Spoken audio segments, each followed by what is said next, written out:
ఈ వీడియోలో మనము అసలు జేసన్ అంటే ఏంటి? జేసన్‌ని మనం ఎలా యూజ్ చేయొచ్చు? జేసన్‌ని ఎలా క్రియేట్ చేయొచ్చు? దానిలో ఉన్నటువంటి డేటాని ఎలా రీడ్ చేయొచ్చు? దాని యొక్క యూజ్ కేసెస్ ఏంటి? దాని యొక్క ప్రాబ్లమ్స్ ఏంటి? అనేది ఈ వీడియోలో మనము డీటెయిల్‌గా నేర్చుకుందాం. ఇంకా లేట్ చేయకుండా వీడియోని స్టార్ట్ చేసేద్దాం. సో, ముందుగా మనము జేసన్ గురించి తెలుసుకునే ముందు అసలు జేసన్ అంటే దాని యొక్క మీనింగ్ ఏంటి? అంటే జేసన్ యొక్క ఫుల్ ఫామ్ ఏంటనేది ఇప్పుడు మనం చూద్దాం. సో, జేసన్ అంటే ఏం లేదు, జావాస్క్రిప్ట్ ఆబ్జెక్ట్ నొటేషన్. సో, ఇక్కడ చూస్తున్నారు కదా, JavaScript object notation. So, JavaScript object notation అంటే ఏంటంటే మీకు జావాస్క్రిప్ట్ ప్రోగ్రామింగ్ లాంగ్వేజ్ అనేది ఐడియా ఉంటే దానిలో ఆబ్జెక్ట్స్ అనేవి ఉంటాయి. సో, దాని యొక్క ఆబ్జెక్ట్ యొక్క సింటాక్స్ని బేస్ చేసుకొని ఈ జేసన్ అనే ఈ ఫార్మేట్ అనేది క్రియేట్ అనేది చేశారు. అంటే అందుకనే దీన్ని జావాస్క్రిప్ట్ ఆబ్జెక్ట్ నొటేషన్ అని చెప్పేసి పిలుస్తూ ఉంటారు. సో, దీన్ని ఎందుకు ఉపయోగిస్తారు అంటే డేటా రిప్రజెంటేషన్ ఫార్మేట్ కోసం, అంటే డేటాని ప్రజెంట్ చేయడం కోసము ఈ ఫార్మేట్ అనేది యూజ్ చేస్తూ ఉంటారు. అసలు ఫార్మేట్ అంటే ఏంటి? చాలామందికి వచ్చే డౌట్ ఏంటంటే ఈ డేటా రిప్రజెంటేషన్ మనం ఎందుకు చేయాలి, ఈ ఫార్మేట్ అంటే ఏమిటి అనేది. సో, మీరు కనుక అబ్జర్వ్ చేశారంటే మనకి చాలా రకాల ఫార్మేట్స్ అనేవి ఉంటూ ఉంటాయి. సో, మీకు ఒక ఐడియా కనుక ఉండుంటే ఇమేజెస్ కానీ, వీడియోస్ కానీ, టెక్స్ట్ ఫైల్స్ కానీ, డాక్యుమెంట్ ఫైల్స్ కానీ, పీడిఎఫ్ ఫైల్స్ కానీ, వీటి యొక్క ఫైల్ నేమ్స్ని, వాటి యొక్క ఎక్స్టెన్షన్స్ని మీరు అబ్జర్వ్ చేశారంటే ఇమేజెస్కి జేపీఈజీ అని కానీ, పిఎన్జీ అని కానీ, ఇంకా లేదా పీడిఎఫ్స్కి .pdf అని కానీ, వర్డ్ డాక్యుమెంట్స్కి .docx అని కానీ, వీడియో ఫార్మేట్కి MP4 అని కానీ, AVI అని కానీ, లేదా ఆడియో ఫార్మేట్కి MP3 అని కానీ. సో, ఇలాగ కొన్ని ఫార్మేట్స్ అనేవి ఉంటాయి. సో, ఈ ఫార్మేట్స్ ఏం తెలియజేస్తూ ఉన్నాయి? దానిలో ఉన్నటువంటి కంటెంట్ని, అంటే .mp3 ఫైల్ని కనుక చూసామంటే ఓకే, ఇది ఒక ఆడియో ఫైల్ అనేది మనకు ఒక ఐడియా వస్తుంది. .jpeg అనే ఫైల్ని మనం చూసామంటే ఓకే, ఇది ఒక ఇమేజ్ ఫార్మేట్ అని చెప్పేసి మనకు అర్థమవుతుంది. సో, ఈ యొక్క ఫైల్ని బేస్ చేసుకొని ఇమేజ్ ఫార్మేట్ అంటే ఏంటి? దానిలో ఒక చిత్రం ఉంటుంది, ఒక పిక్చర్ అనేది ఉంటుంది. అది ఒకలాగా ఉంటుంది, పిక్చర్ అనేది ఒకలాగా ఉంటుంది, అండ్ ఆడియో అనేది ఒకలాగా ఉంటుంది. పిక్చర్ అంటే చూడడానికి ఉపయోగపడుతుంది, ఆడియో అంటే వినడానికి ఉపయోగపడుతుంది. సో, వీడియో అంటే దేనికి? చూడడానికి, వినడానికి రెండు రకాలుగా వీడియో అనేది ఉపయోగపడుతుంది. సో, ఇలాగా అవి ఏం చేస్తున్నాయి, వాటి యొక్క టైప్ని, ఫార్మేట్ని బేస్ చేసుకొని అవి దాని యొక్క నేచర్ని ఎగ్జిబిట్ అనేది చేస్తున్నాయి. అలాగే ఇది ఎందుకు అంటే జేసన్ అనేది డేటా రిప్రజెంటేషన్ కోసము ఈ ఫార్మేట్ని అనేది వాడుతూ ఉంటారు. సో, జాసన్ అనేది ఎందుకు వాడతారు? డేటాని రిప్రజెంట్ అనేది చేయడం కోసం ఈ జేసన్ అనేది వాడతారు. అంటే ఏదైనా డేటా ఉంటే, అంటే డేటా అంటే ఏమనుకున్నాం మనము, ఇన్ఫర్మేషన్ని రిప్రజెంట్ చేయడం కోసం మాత్రమే మనము ఈ జేసన్ అనే ఫార్మేట్ని యూజ్ చేస్తూ ఉంటాము. సో, ఇన్ఫర్మేషన్ ఎక్కడెక్కడ ఎందుకోసం ఉపయోగపడుతూ ఉంటుందంటే ఎక్కువగా ఈ ఇన్ఫర్మేషన్ని ఒక సర్వర్ నుంచి ఇంకొక దానికి, అంటే ఒక కంప్యూటర్ నుండి ఇంకొక కంప్యూటర్కి సెండ్ చేయడం కోసము, లేదా ఇంకా సింపుల్గా చెప్పాలంటే మీకు ఏపీఎస్ కనుక ఐడియా ఉంటే ఏపీఎస్లో మల్టిపుల్ డివైజెస్కి ఏపీఎస్ని యూజ్ చేసుకుని కమ్యూనికేట్ చేయడం కోసము ఈ ఫార్మేట్ అనేది యూజ్ అనేది చేస్తూ ఉంటారు. సో, సపోజ్ అసలు ఈ ఫార్మేట్ అనేది ఎందుకు స్పెసిఫిక్గా మనం ఫాలో అవ్వాలని చెప్పేసి మీకు ఒక డౌట్ కనుక వచ్చినట్లయితే, ఎందుకు మనం ఫాలో అవ్వాలంటే, సపోజ్ ఇప్పుడు మీరు ఏదైనా ఒక డేటాబేస్లో ఉన్నటువంటి డేటాని, లేదా సరే డేటాబేస్ అంటే తెలియదు అనుకోండి, మీరు ఏదైనా ఒక డేటాని మీరు మొబైల్ డివైజెస్ కానీ, కంప్యూటర్ డివైజెస్ కానీ, at the same time web applications కానీ సెండ్ చేయాలనుకున్నారు. సో, సెండ్ చేయాలి అనుకుంటే అదేమవుతుంది, మీకు నచ్చినట్లుగా ఇప్పుడు మొబైల్కి ఒక రకంగాను, వెబ్ డెవలప్మెంట్కి ఒక రకంగాను, లేదా ఏపీఎస్కి ఒక రకంగాను డేటాని క్రియేట్ చేయాలంటే ఒక్కొక్కళ్ళు ఒక్కొక్క రకంగా మనము ఒక్కొక్క ప్రోగ్రామింగ్ లాంగ్వేజ్ అనేది రాయడం వల్ల, దీనివల్ల మనకి కోడ్ అనేది ఇంక్రీజ్ అవుతుంది, వేరే రిసోర్సెస్ అనేవి చాలా రకాలుగా ఇంపాక్ట్ అయ్యి మనకి బర్డెన్ అనేది పెరుగుతుంది. అలా కాకుండా మనము ఒకే రకమైన ఫార్మేట్ని యూజ్ చేసి ఆ ఫార్మేట్ని అన్ని రకాల కమ్యూనికేషన్ డివైజెస్కి, అంటే ఏంటంటే మొబైల్ కానీ, కంప్యూటర్ కానీ, వెబ్ అప్లికేషన్స్ కానీ అన్నిటికీ ఒకే రకంగా పంపాము అనుకోండి, అంటే ఈ అన్ని రకాలుగా ఈ అన్నిటికీ ఒకే సిమిలర్ తెలిసిన ఫార్మేట్ని కనుక పంపాము అనుకోండి, దానివల్ల మనకు ప్రాబ్లం అనేది సాల్వ్ అనేది అవుతుంది. సో ఇంకా సింపుల్గా చెప్పాలి అంటే లేదా మీరు ఏదైనా ఒక దుకాణానికి వెళ్ళారనుకోండి, ఒక దుకాణం దగ్గరికి వెళ్ళినప్పుడు అక్కడ క్రౌడ్ అనేది చాలా ఎక్కువగా ఉందని చెప్పేసి మనం అనుకుందాం. సో క్రౌడ్ చాలా ఎక్కువగా ఉన్నప్పుడు మనకి ఉన్న అక్కడ సర్వ్ చేసేవాళ్ళు, అంటే మనకు ఆ దుకాణంలో ఒకే ఒక్క మనిషి ఉండి మనకి ఏమేమి కావాలో అవి ఇస్తూ ఉన్నాడు అనుకోండి. ఎవరు పడితే వాళ్ళు క్యూలో లేకోకుండా గుంపులు గుంపులుగా ఎగబడి తీసుకుంటూ ఉంటే ఏమవుతుంది, ఇచ్చేవాడికి చాలా కన్ఫ్యూజన్గా ఉంటుంది. ఎవరు డబ్బులు ఇస్తున్నారో తెలియదు, ఎవరు ఎటు వెళ్ళిపోతున్నారో తెలియదు.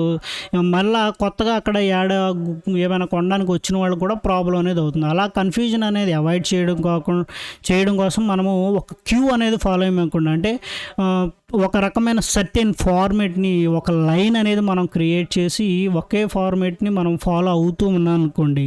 సో ఫాలో అవడం వల్ల మనకేం జరుగుతుంది, ఓకే మనకేం కావాలో ఆ దుకాణం నుంచి మనిషికి మనకి వెంటనే ఇస్తాడు. అలాగే మనం ఇచ్చే డబ్బులు కానీ, మనకు రావాల్సిన డబ్బులు కానీ త్వరగా మనకి అందుతాయి. మనకు కావాల్సిన సరుకులు కూడా మనం త్వరగా తీసుకోవచ్చు. సో దీనివల్ల ఏంటంటే మన కన్ఫ్యూజన్ అనేది అవాయిడ్ చేయొచ్చు. సో అలాగే మీరు మల్టిపుల్ డివైజెస్కి మీరు డిఫరెంట్ ఫార్మేట్ సెండ్ చేయడం కంటే ఒకే రకమైన ఫార్మేట్ని మీరు ఫాలో అయ్యండి. సో దానివల్ల మీకు ఏమవుతుంది, బర్డెన్ అనేది తగ్గుతుంది. సో ఇలాగే డేటాని ఒకే రకంగా అన్ని డివైజెస్కి పంపి వాటిని హ్యాండిల్ చేసే క్యాపబిలిటీ ఆ డివైజెస్లో ఉంటే మనకు ప్రాబ్లం అనేది సాల్వ్ అవుతుంది. సో ఈ జేసన్ ఫార్మేట్ అనేది అక్రాస్ అన్ని డివైజెస్లోనూ సపోర్ట్ చేయడం వల్ల మనం ఈ ఫార్మేట్ని సెండ్ చేయడం వల్ల ఈ డేటాని రీడ్ చేయడం కానీ రైట్ చేయడం కానీ చాలా ఈజీగా జరుగుతుంది. సో ఈ జేసన్ ఫార్మేట్ మళ్ళీ ఇంకొక యూజ్ ఏంటంటే ఇది అన్ని లాంగ్వేజ్లోనూ ఇట్స్ ఈజీగా ఇంటిగ్రేట్ అవుతుంది. అంటే అన్ని లాంగ్వేజ్కి ఈ ఫార్మేట్ అనేది చాలా ఈజీగా అవుతుంది. లాంగ్వేజ్ అంటే ప్రోగ్రామింగ్ లాంగ్వేజెస్. సో ఈ జేసన్లో కూడా ప్రోగ్రామింగ్ లాంగ్వేజెస్ లాగే దీనిలో కూడా కొన్ని ఫార్మేట్స్ అనేవి ఉంటూ ఉంటాయి. సో అవేంటంటే దీనిలో కొన్ని డేటా టైప్స్ అనేవి ఉంటూ ఉంటాయి. సో ఈ జేసన్లో మనము స్ట్రింగ్స్ని యూజ్ చేయొచ్చు, నెంబర్స్ని యూజ్ చేయొచ్చు, బులియన్స్ని యూజ్ చేయొచ్చు, నల్స్ని యూజ్ చేయొచ్చు, అరేస్ని యూజ్ చేయొచ్చు, ఆబ్జెక్ట్ని యూజ్ చేయొచ్చు. సో ఇవన్నింటినీ కూడా జేసన్ అనేది ఆపరేట్ అనేది చేస్తూ ఉంటుంది. సో ఇప్పుడు మనము అసలు ఈ జేసన్ జేసన్ ఫార్మేట్ కలిగిన ఫైల్స్ని మనము ఎలా క్రియేట్ చేయొచ్చు. సో వీటిని మనం ఎలా క్రియేట్ చేయొచ్చు అంటే ఏదైనా ఒక ఫైల్ నేమ్ని క్రియేట్ చేసి దానికి .json అని చెప్పేసి ఇలాగ ఒక ఎక్స్టెన్షన్ని క్రియేట్ చేయడం వల్ల మనకి జేసన్ ఫైల్ అనేది క్రియేట్ అవుతుంది. సో ఆ తర్వాత దానికి MIME type JSON text is represent application or JSON. So ఎవరైతే ఏపీఎస్ కానీ లేదా వేరే సర్వర్ నుంచి క్లయింట్కి కానీ డేటాని సెండ్ చేసేటప్పుడు దానిలో మైమ్ టైప్ అనేది ఉంటుంది. అంటే డేటాను మనం పంపబోయే డేటా యొక్క టైప్ అనేది మనం చెప్పాలి అనుకున్నప్పుడు దానికి మనం ఇలాగా అప్లికేషన్ ఆర్ జేసన్ అన్నట్లుగా మనం ఇలాగ మైమ్ టైప్ని ఇలాగా సర్వర్ నుండి డేటా సెండ్ చేసేటప్పుడు సర్వర్లో మనము ఆ సెట్టింగ్ అనేది మైమ్ టైప్ సెట్టింగ్ అనేది మనము ఇలాగ చేస్తూ ఉంటాం. సో ఇలాగ మనము జేసన్ ఫైల్స్ అనేది క్రియేట్ చేయొచ్చు.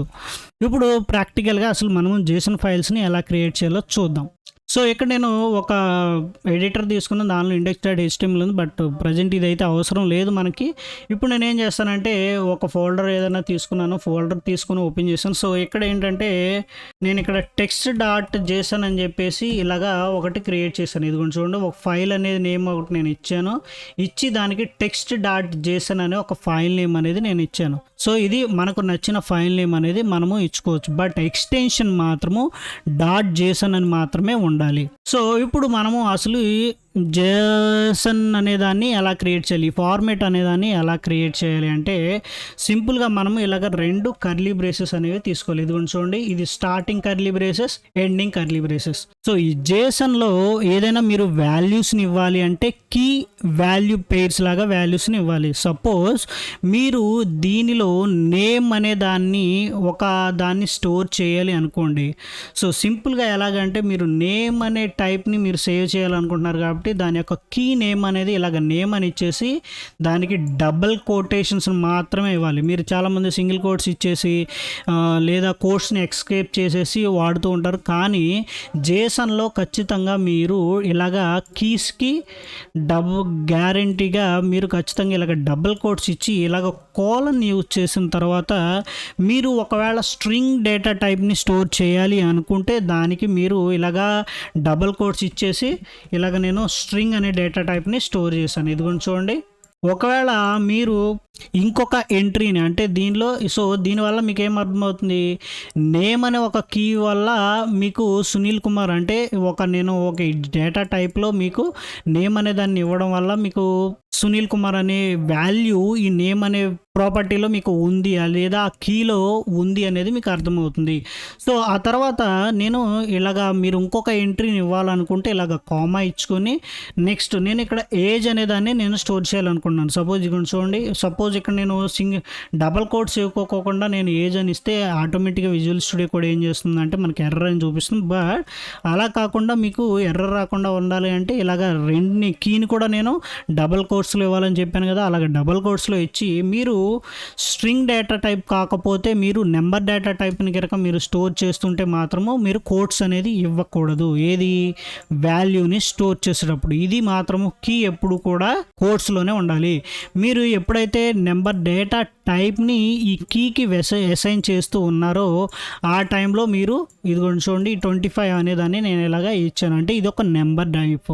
సో ఇక్కడ నేను దీనిలో చెప్పాను కదా స్ట్రింగ్ డేటా టైప్ని నెంబర్ డేటా టైప్ని కూడా స్టోర్ చేసిన, ఇప్పుడు బులియన్ డేటా టైప్ని కూడా మనము స్టోర్ చేద్దాం. సో దానికి ఇప్పుడు మరలా నేను ఈజ్ స్టూడెంట్ అని చెప్పేసి నేను ఇలాగా ఇచ్చేసాను. ఇంకొక కీని నేను తీసుకొని దానికి వాల్యూ బులియన్ వాల్యూ నేను ఇస్తున్నాను ఇలాగ ఫాల్స్ అనేది. ఇది కొంచెం చూడండి, ఇలాగ బులియన్ అనేది ఇలాగ కోడ్స్ లేకుండా ఇవ్వాలి. సో ఒకవేళ మీరు దీన్ని కోడ్స్లో కనుక ఇచ్చారు అంటే అదొక స్ట్రింగ్ లాగా కన్సిడర్ అవుతుంది. సో ఇది బులియన్ వాల్యూ లాగా మనకి అవ్వాలి, కన్సిడర్ అవ్వాలి అంటే కోడ్స్ లేకుండా మీరు ఇవ్వాలి. ఇది కొంచెం చూడండి వాల్యూని స్టోర్ చేసినప్పుడు.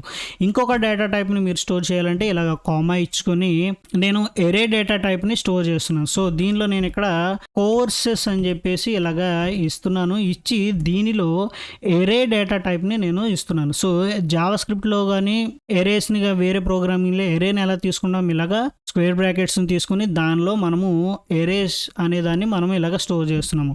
దీనిలో నేను మ్యాథ్ సైన్స్ హిస్టరీ అన్నట్లుగా నేను ఇలాగా స్ట్రింగ్స్ అనేదాన్ని స్టోర్ చేస్తున్నాను. ఇది కొంచెం చూడండి, ఈ కోర్సెస్ అనే దానిలో నేను ఒక ఎరేని స్టోర్ చేశాను. సపోజ్ ఇక్కడ మీరు ఈ ఎరేలో మీరు నెంబర్ని కావాలనుకుంటే నెంబర్ని స్టోర్ అనేది చేసుకోవచ్చు, బులియన్ కావాలనుకుంటే బులియన్ని స్టోర్ చేసుకోవచ్చు, అది మీ ఇష్టం ఇంకా.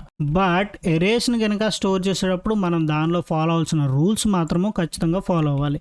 ఆ తర్వాత నేను ఏం చేస్తున్నాను అంటే ఒక ఆబ్జెక్ట్ని నేను స్టోర్ చేస్తాను. ఇది కొంచెం ఇంకొక ఎంట్రీ ఇవ్వాలనుకుంటున్నాను ఈ జేసన్లో. ఆబ్జెక్ట్ని క్లోజ్ ఇవ్వడం కోసము నేను ఇక్కడ మరలా కామా ఇచ్చేసి ఇక్కడ అడ్రస్ అనే ఒక కీని నేను తీసుకుంటున్నాను. సో ఈ అడ్రస్ అనేది ఏం రిప్రజెంట్ చేస్తుంది, ఒక ఆబ్జెక్ట్ని రిప్రజెంట్ చేస్తుంది కాబట్టి సో ఇది కొంచెం చూడండి ఇలాగ 2 కర్లీ బ్రేసెస్ తీసుకుంటున్నాను ఆబ్జెక్ట్ని స్టోర్ చేయడం కోసము. సో ఆబ్జెక్ట్ని స్టోర్ చేయడం కోసం ఇది కొంచెం చూడండి 2 మరలా నేను లోపల కూడా చూడండి మరలా కీకి నేను స్ట్రీట్ అని చెప్పేసి డబల్ కోట్స్ ఇచ్చాను, ఇక్కడ కూడా సిటీకి డబల్ కోట్స్ ఇచ్చాను. సపోజ్ ఇక్కడ నేను డబల్ కోట్స్ తీసేస్తున్నాను, చూడండి మీకు ఏమని చూపిస్తుంది, ఎర్రర్ చూపిస్తుంది కదా. సో మరలా సింగిల్ కోట్స్ అనేది నేను ఇస్తాను. ఇదిగోండి చూడండి, సింగిల్ కోట్స్ ఇచ్చినా కానీ స్టిల్ అదొక ఎర్రర్ లాగా మనకి విజువల్ స్టూడియో కోడ్లో ఆటోమేటిక్గా చూపిస్తూ ఉంది. సో అలా కాకుండా ఉండాలి అంటే మనం ఎప్పుడు కూడా కీ వాల్యూస్ని మాత్రము ఎప్పుడు కూడా ఇలాగ డబల్ కోట్స్లోనే ఇవ్వాలి. ఆబ్జెక్ట్లోని మీరు వాల్యూస్ని స్టోర్ చేసేటప్పుడు కూడా చూడండి ఎలా స్టోర్ చేస్తున్నారో. ఇదిగోండి చూడండి, దానిలో ఉన్న ఆబ్జెక్ట్లో ఉన్న కీస్కి కూడా మీరు డబల్ కోట్స్ ఇవ్వాలి, ఇలాగా డేటా అనేది స్టోర్ అనేది చేయాలి. సో ఒకవేళ మీరు నల్ అనే దాన్ని రిప్రజెంట్ చేయాలి అనుకుంటే మాత్రము ఇదిగోండి చూడండి నల్ డేటా టైప్ని నేను మరలా ఇంకొక కీ తీసుకుంటున్నాను మిడిల్ నేమ్ అని, దానిలో నల్ అని చెప్పేసి నేను ఇలాగా స్టోర్ చేస్తున్నాను. సో సింపుల్గా మనము ఇలాగ ఒక జేసన్ ఆబ్జెక్ట్ని అయితే మనము క్రియేట్ చేసాము. సో ఈ జేసన్ ఆబ్జెక్ట్ని మనమైతే ఇలాగ సెండ్ అనేది చేసుకోవచ్చు. సో ఈ జేసన్ ఆబ్జెక్ట్లో మీరు ఇంకా చాలా రకాలుగా చూస్తూ ఉంటారు. దీనిలో నెస్టెడ్ ఆబ్జెక్ట్స్ కూడా చూస్తూ ఉంటారు. నెస్టెడ్ ఆబ్జెక్ట్స్ అంటే ఏంటంటే ఈ ఆబ్జెక్ట్ లోపల ఇంకో ఆబ్జెక్ట్ని మీరు చూస్తూ ఉంటుంటారు. సపోజ్ అది ఎలాగో అంటే నేను ఇక్కడ మరలా కామా ఇచ్చేసి ఫోన్ నెంబర్స్ అని చెప్పేసి ఇలాగ తీసుకుంటున్నాను. ఫోన్ నెంబర్స్ అని తీసుకొని ఇక్కడ ఒక ఎరే తీసుకొని దీనిలో ఈ ఎరేలో మరలా ఒక ఆబ్జెక్ట్ని నేను తీసుకుంటున్నాను. ఇది కొంచెం చూడండి ఇవన్నీ నెస్టెడ్ అంటే ఒకదాని లోపల ఇంకొక ఆబ్జెక్ట్ అనేది మనం పెడుతూ ఉన్నాము. సో ఇక్కడ దీనికి కూడా నేను కీ టైప్ అని చెప్పేసి ఇలా ఇస్తున్నాను. దానికి హోమ్ అనే స్ట్రింగ్ వాల్యూ నేను ఇస్తున్నాను. ఆ తర్వాత మరలా కామా ఇచ్చుకొని నెంబర్ని నేను ఇస్తున్నాను. ఇదిగోండి చూడండి, నెంబర్ అనే కీ ఇచ్చుకొని దానికి మరలా ఒక నెంబర్ అనేది నేను ఇక్కడ సమ్ ర్యాండమ్ నెంబర్ అనేది నేను ఇక్కడ ఇస్తున్నాను. ఇదిగోండి చూడండి. ఆ తర్వాత ఇలాగా ఒక ఎరేలో మీరు ఒక ఆబ్జెక్ట్ని స్టోర్ చేశారు, మరలా ఇంకొక ఆబ్జెక్ట్ని స్టోర్ చేయాలనుకుంటే దీనిలో నేను మరలా ఇక్కడ ఒక మరలా కామా తీసుకొని దానిలో మరలా ఆబ్జెక్ట్ని తీసుకుని దానిలో టైప్ అనేదాన్ని నేను ఇలాగ ఇస్తూ ఉన్నాను. ఇచ్చి దానికి ఫ్యాక్స్ అని చెప్పేసి నేను ఇలాగే ఇచ్చాను. ఇచ్చిన తర్వాత మరలా ఇంకొక కీ నేను తీసుకుంటున్నాను, దానిలో వాల్యూ మరలా ఇస్తున్నాను. సో ఇలా మీరు అబ్జర్వ్ చేశారు అంటే మనము ఒక ఆబ్జెక్ట్లో ఇంకొక ఆబ్జెక్ట్ని, సో ఇలా ఎన్ నెంబర్ ఆఫ్ ఆబ్జెక్ట్స్ని మీరు నెస్టెడ్ ఆబ్జెక్ట్స్గా మీరైతే క్రియేట్ అనేది చేయొచ్చు. సో మీరు చాలా బాగా గుర్తుపెట్టుకోవాల్సిన రూల్స్ ఏంటంటే దాన్ని క్రియేట్ చేసేటప్పుడు ఇలాగ కర్లీ బ్రేసెస్తో స్టార్ట్ చేయాలి. దాని యొక్క స్ట్రింగ్ డేటా టైప్ అయితే ఇలాగ ఖచ్చితంగా మీరు ఇలాగ కోట్స్లో మాత్రమే ఇవ్వాలి, లేదా దాని కీస్ ఎప్పుడు కూడా కోట్స్లోనే ఇవ్వాలి. ఇదిగోండి చూడండి, ఎరే డేటా టైప్ అయితే ఇలా మనం ఫార్మాట్ చేయాలి, నల్ అయితే ఇలాగ ఇవ్వాలి, బూలియన్ అయితే ఇలాగ మనము వాల్యూ అనేది స్టోర్ చేయాలి. ఇలాగ వీటన్నింటినీ వాల్యూ అనేది స్టోర్ చేయొచ్చు. సో కానీ కొన్నిసార్లు దీనిలో మీరు చాలా డాక్యుమెంట్స్ని మీరు అబ్జర్వ్ చేశారంటే మన ఇదంటే చాలా సింపుల్ డాక్యుమెంట్. సో అలా కాకుండా మీరు ఎప్పుడైనా చూసారంటే చాలా పెద్ద డాక్యుమెంట్స్ అనేవి జేసన్ డాక్యుమెంట్స్ ఆబ్జెక్ట్స్ అనేవి ఉంటూ ఉంటాయి. అలాంటి సిచ్యువేషన్లో దానిలో ఏదైనా ఎర్రర్ ఉంటే దాన్ని ఐడెంటిఫై చేయడం అనేది చాలా కష్టంగా అవుతుంది. సో అలాగా మనము ఒక వ్యాలిడ్ జేసన్ ఆబ్జెక్ట్ని మనం క్రియేట్ చేసామా లేదా అని చెక్ చేసుకోవడం కోసము మనం ఏం చేయొచ్చు అంటే సింపుల్గా ఇదిగోండి చూడండి, జేసన్ వ్యాలిడేటర్స్ ఇలాగ మనం సెట్ చేయొచ్చు. ఇదిగోండి చూడండి, ఇలాగ ఆన్లైన్లో మీరు సెట్ చేస్తే మీకు డిఫరెంట్ టైప్స్ ఆఫ్ వ్యాలిడేటర్స్ అనేవి దొరుకుతూ ఉంటాయి. సో ఇక్కడ నేను దీన్ని ఓపెన్ చేసి మనము క్రియేట్ చేసిన ఆబ్జెక్ట్ అనేది వ్యాలిడా కాదా అనేది కూడా చెక్ చేసుకోవచ్చు. ఈ ఆబ్జెక్ట్ మొత్తాన్ని నేను కాపీ చేసి ఇక్కడ ఏదైతే ఫార్మేట్ ఇచ్చానో దీన్ని ఇదిగోండి చూడండి ఇక్కడ పేస్ట్ చేస్తున్నాను. పేస్ట్ చేసి వ్యాలిడేట్ జేసన్ అని ఇచ్చాను. చూడండి, ఇది జేసన్ ఈజ్ వ్యాలిడ్ అని చెప్పేసి ఉంటుంది. ఇంకొన్నిసార్లు మీరు చూస్తూ ఉండొచ్చు జేసన్ బ్యూటిఫైయర్స్ అని చెప్పేసి ఉంటూ ఉంటాయి. సో కొన్నిసార్లు ఏంటంటే జేసన్ అనేది ఇది కూడా అలా వచ్చిన తర్వాత నేను ఒక లింక్ ఓపెన్ చేశాను. ఇలాగ జేసన్ని నేను ఇచ్చిన తర్వాత కొన్నిసార్లు ఏంటంటే ఈ జేసన్స్ ఇలాగ ఫార్మేట్ నీట్గా ఫార్మేట్ అయ్యి లేకుండా అర్థం కాకుండా క్లమ్జీగా ఉంటాయి. సపోజ్ ఇదిగోండి చూడండి, ఇలా క్లమ్జీగా అర్థం కాకుండా దీనిలో ఏముంది, ఏ ఆబ్జెక్ట్ లోపల ఏముంది అనేది అర్థం కాకుండా ఉంటూ ఉంటాయి. సో అలాంటి సిచ్యువేషన్లో మీరు జేసన్ ఆబ్జెక్ట్ని బ్యూటిఫై చేసి ఇలా అర్థమయ్యేలా చేసుకోవడం కోసము కూడా మీరు ఈ ఆబ్జెక్ట్ని అనేది మీరు చెక్ చేయొచ్చు. సో ఇలాగా మీరు జేసన్ డేటాని వ్యాలిడేట్ చేసుకోవచ్చు, దాన్ని బ్యూటిఫై అనేది చేయొచ్చు. సో సింపుల్గా మీరు జేసన్ ఫార్మేట్ అనేదాన్ని ఇలాగా క్రియేట్ చేయొచ్చు. సో ఐ హోప్ నేను ఈ ఫార్మేట్ అంటే ఏమిటి, జేసన్ అంటే ఏమిటి, జేసన్ అనే దాన్ని ఎలా క్రియేట్ చేయాలనేది చాలా ఈజీగా చెప్పానని చెప్పేసి నేను అనుకుంటున్నాను. సో ఇప్పుడు మీరు కావాలి అనుకుంటే ఈ జేసన్ అనే దాన్ని జావా స్క్రిప్ట్లో ఎలా యూస్ చేయొచ్చు. సో దానికోసం నేను ఏం చేస్తున్నాను అంటే ఇక్కడ ఆల్రెడీ ఒక HTML నేను తీసుకున్నాను కదా. సో దీనిలో నేను ఈ బాడీలో స్క్రిప్ట్ ట్యాగ్ అనేది నేను ఒక దాన్ని నేను తీసుకుంటాను. అంటే జావా స్క్రిప్ట్ అనేది ఇక్కడ రాయడం కోసం అక్కడ ఒక స్క్రిప్ట్ ట్యాగ్ అని నేను తీసుకుని ఒక ఆబ్జెక్ట్ని జేసన్లోకి ఎలా కన్వర్ట్ చేయొచ్చు, జేసన్ దాన్ని ఒక జావా స్క్రిప్ట్ ఆబ్జెక్ట్గా ఎలా కన్వర్ట్ చేయొచ్చు, ఆబ్జెక్ట్ని అంటే ఏంటంటే జావా స్క్రిప్ట్ ఆబ్జెక్ట్ని జేసన్ లాగా ఎలా కన్వర్ట్ చేయొచ్చు, జేసన్ ఆబ్జెక్ట్ని జావా స్క్రిప్ట్ ఆబ్జెక్ట్ లాగా ఎలా కన్వర్ట్ చేయొచ్చు అనేది చూద్దాం. సో సపోజ్ ఇక్కడ నేను ఇక్కడ ఒక కాన్స్ట్ ఇలాగా తీసుకుంటున్నాను, ఒక జేసన్ స్ట్రింగ్ అనే దాన్ని నేను ఇలాగా తీసుకున్నాను. మీరు అబ్జర్వ్ చేశారు అంటే మీరు ఎప్పుడైనా సరే జేసన్ ఫార్మేట్ అనేది ఎప్పుడు కూడా టెక్స్ట్ ఫార్మేట్ లాగా ఉంటుంది. అంటే అదొక స్ట్రింగ్ ఫార్మేట్ అని చెప్పేసి అనుకుంటూ మనం ఉండాలి. సో ఈ టెక్స్ట్ ఫార్మేట్ని మనం ఒక జేసన్ ఆబ్జెక్ట్ లాగా క్రియేట్ చేసే ముందు ఇదిగోండి చూడండి, ఇలా ఈ జేసన్ ఆబ్జెక్ట్ని నేను సింపుల్గా ఇలాగా స్ట్రింగ్ లాగా క్రియేట్ చేశాను. అంటే దానికి సింగిల్ కోట్స్ ఇవ్వడం వల్ల ఇదేమైందంటే జేసన్ స్ట్రింగ్ కాస్త ఒక స్ట్రింగ్ ఆబ్జెక్ట్ లాగా కన్వర్ట్ అయిపోయింది.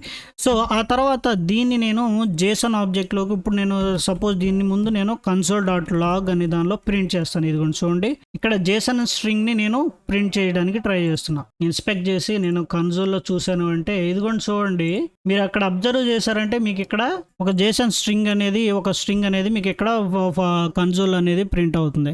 సపోజ్ ఇప్పుడు ఈ జేసన్ ఆబ్జెక్ట్ని కనుక నేను ఈ స్ట్రింగ్ నుంచి నేను జేసన్ ఆబ్జెక్ట్కి కన్వర్ట్ చేయాలి అంటే ఇదిగోండి చూడండి, ఇక్కడ వేరియబుల్ ఒకటి తీసుకొని జేసన్ ఆబ్జెక్ట్ అని జేసన్ పార్స్ అనేదాన్ని నేను ఇస్తూ ఉన్నాను. సో ఈ పార్స్ అనే మెథడ్ ఏం చేస్తుందంటే ఏదైతే స్ట్రింగ్ లాగా ఉందో దాన్ని తీసుకొని ఆబ్జెక్ట్ లాగా కన్వర్ట్ అనేది చేస్తుంది. సపోజ్ ఇక్కడ నేను console.log JSON ఆబ్జెక్ట్ అని చెప్పేసి నేను కన్సోల్లో ప్రింట్ చేస్తున్నాను. ఇదిగోండి చూడండి, రెండు కనుక మీరు అబ్జర్వ్ చేస్తారంటే పైదేమో ఒక టెక్స్ట్ లాగా ప్రింట్ అయ్యింది, కిందదేమో ఒక ఆబ్జెక్ట్ లాగా ప్రింట్ అయింది. సో అంటే ఏంటి, ఏదైతే